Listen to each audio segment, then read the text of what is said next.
We are so happy that you are here with us. Thank God, first of all. And when we think about you knew something wasn't quite right with you recently, but you did what a lot of us do, which is, I'm sure it's going to be fine. Yes, I'm okay. Exactly. Yeah. So what ultimately happened? Why did you go to the hospital, and what happened? You know, I had some pain in my chest. I've had lupus for over 15 years. Yeah. But I was having this pain in my chest, and I thought it was because I was so sad because we had lost one of my sisters. And I was like, oh, I'm just sad, you know. Sadness, yeah. And I went to the doctors, and I kept postponing this appointment he wanted me to do. You need to get this checkup. You need to do it. And I kept saying, oh, I'll do it later. I'm fine. And finally, he called me up and said, go. I got your appointment for tomorrow, go. Wow. So I went, and I remember them saying, the doctor, after they did it, the doctor needs to see you. And that's when shortly after that, I was told that I would have had a massive heart attack and I would not have survived. It was my left the main artery, something called the widowmaker or something like that. And even sometimes when I talk about it, I'm sorry guys, I get a little emotional about it. Of course. Because I feel so fortunate and so blessed. And I was not going to go to that appointment. You know, you put things off. I'll do it tomorrow. Everything's okay. I'm sure I'm fine. So I'm here today. I'm partnering with Aurinia to talk about kidney health. I'm talking about lupus nephritis. Something as simple as, you know, we're always uncomfortable tinkling in that cup. Yeah. Or getting our blood work done. Something simple. It takes 40 minutes out of your day. We put it off. And I'm here to talk about it because if I had not done that appointment, I would not be here today talking to you guys. So I want to educate people about that. Yeah, I mean, it's so important and it's so true. You're a mom, you're a sister, you're a musician. You have all of these roles. And I think sometimes as women, we're like, oh, I don't want people to have to worry about me. Exactly. Was there like, when you heard that news, that you were like days away from, you know, another ending? Yeah. What went through your mind? It felt surreal. And initially, my doctors didn't tell me. They just said, you know, we just want to check some things, just quickly see what's going on. You know, these tests aren't always accurate. Still trying to keep me calm. And then a couple days after they did the procedure, they told me. Wow. They said it was touch and go for a moment. What is it like living with a disease that you have to deal with day in and day out? You have good days and bad days. It's chronic. So how do you get through the days, the tough ones? Family, good friends help. My kids, being a mom, I love being a mom. Having lupus I have SLE, so it can attack any organ in my body. Now it's starting to affect my kidneys. And that's when it can get really scary because it's 4 times more likely for African Americans and Asian women to develop this lupus, or women who are Hispanic and Native American 2 times. You know, so if you have lupus, you're at a risk already of it going into something like lupus nephritis, which is kidney damage, kidney failure. So I'm here today to talk about kidney health, but I'm like, okay, it loves my heart today. Tomorrow it could be my kidney. So it's some days I do get sad, I'm not going to lie. Some days I'm sad, but there are good and bad days, and I always try to think of the glass as being half full. Yeah. Always a silver lining. Are there things you can do, you know, that aren't necessarily medicinal, but the way you eat, you sleep, are there things you try to do for yourself that help heal you? Yes, I do some things, and it helps. And I used to talk to people like, what medications are you on? And what do you, and tell people what I'm on. But I found myself going to my doctor saying, well, so-and-so's on that medication. Can I be on that? And the doctor's like, but that's for them. Yeah. That's not what you should be on. But what about health? Like, do you try to eat? I do try to eat good, but you know, you got to enjoy life too. So I have Sundays are my bad days. You know, I got to have a glass of champagne, just a half,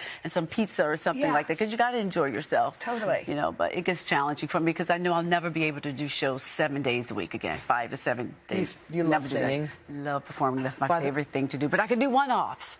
I could do a show here and there. So you won't be able to tour again? Not long term. I used to when I was young. I was 12, but I can still sing. By the way, listening to those clips, it makes us all feel so good to know that you are among the top selling female artists of all time. Yes, very blessed. Is awesome. Well, you're an amazing human being, Toni. Yes. We really, really appreciate it. And you're not going anywhere. Yeah.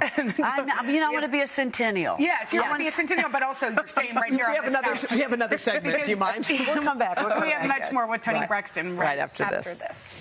We are back with 7-time Grammy winner Toni Braxton, who's been opening up about a recent health scare and also just about life. And we're just so happy you're sitting here. You're better. You're 55 years old, am I right? 55. 55. 55. By the way, I feel like this is like these are some of the best years. Do you feel that? I concur. What do you feel about Absolutely. this time in your life? I feel confident. Yes. I feel proud of myself. You know, I used to beat myself up. You know, I shouldn't have done that when I was young. I'm like, no, I had to do that when I was younger to get where I am today. Yeah. So I'm proud of myself. You were saying to us that your sisters are like this beloved tribe. Oh, yeah. You're one of 6. One of 6. And Yeah. you've just recently lost. Yeah, one of 5 now. Yeah. One of 5. Yeah. She went quickly. What was that time like for you? A rough time for me, and then my lupus was flaring. It was quick. She has esophageal cancer. Took her quickly. So that's why I'm here, and I want to talk about lupus and lupus nephritis and kidney health and kidney damage and how to get your kidneys healthy, because now my lupus is affecting my kidneys. Yeah. And I think of if I didn't go to the doctors for my heart that day, now all I have to do is pee in a cup, poked a little bit, you know what I mean? And I can find out what's going on with my body. Yes. Well, we were talking about your sisters. How about your sister Tamar? How about finding love, baby? She found love, a guy named JR. He's wonderful. She called me up and said, I'm engaged. And I said, to do what? I'm really proud of What's it like? Exactly. Yeah. You know, he's a really nice guy. She said he's a handsome snowflake, and he's beautiful. He has wonderful kids, and they get along great. He loves her son, and they're like one big, happy, blended family. You have 2 beautiful boys yourself. Yes. How were you as a parent? Like, what was your parenting style for those young men? No, I like to think I was a good parent. You know, I educated my kids. Firm, or my kids' friends said I was not strict. Oh, I was not a strict parent. Okay. You know, I always let my kids try to find their way, and I always say, kids, no, not that way, this way. Yeah. You know, help try them. to steer Guide them. And they're doing great. They're doing great. Diesel's at Howard, Jenna's at college in L.A. I'm so proud of them. Yeah. We like to look at pictures of you because you are a style icon. Yes. We have some old past ones, but can we just show this one that we did not have to look very far for? Let's see. Let me look at it. Pop up. Is it there? It'll be coming. there. It just takes a minute. It takes a second? It takes a second. That's okay. It's worth. that I'm picture. sorry. This was just When was that? recently? That was recent. I mean, Yeah. you look great. Thank you. I was feeling good about myself, you know, surviving lupus. Yes. You know, and I wanted people to know just because you have lupus or lupus nephritis or your kidney's not doing too good, you can still be cute. You can take a cute picture and feel okay. Can I ask you a question, a serious question? Are you open to finding love again? Is that something that you would be open to? I am a hopeless romantic. I love being in love. Yeah. I can't wait to get married and walk down that aisle and wear the white dress. I don't care if you're 80. If you want to wear the white dress, wear the white dress. I can't wait for that. Wow, that's beautiful. So you see it happening. I see it in my future, absolutely. Do you know the man or not yet?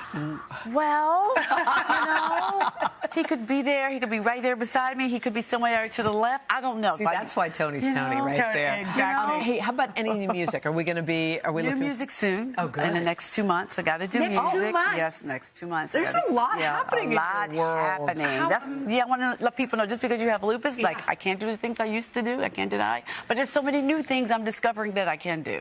Tony, you're amazing. We adore Tony. you. Thank you for coming to see us. Thank you. Thank you.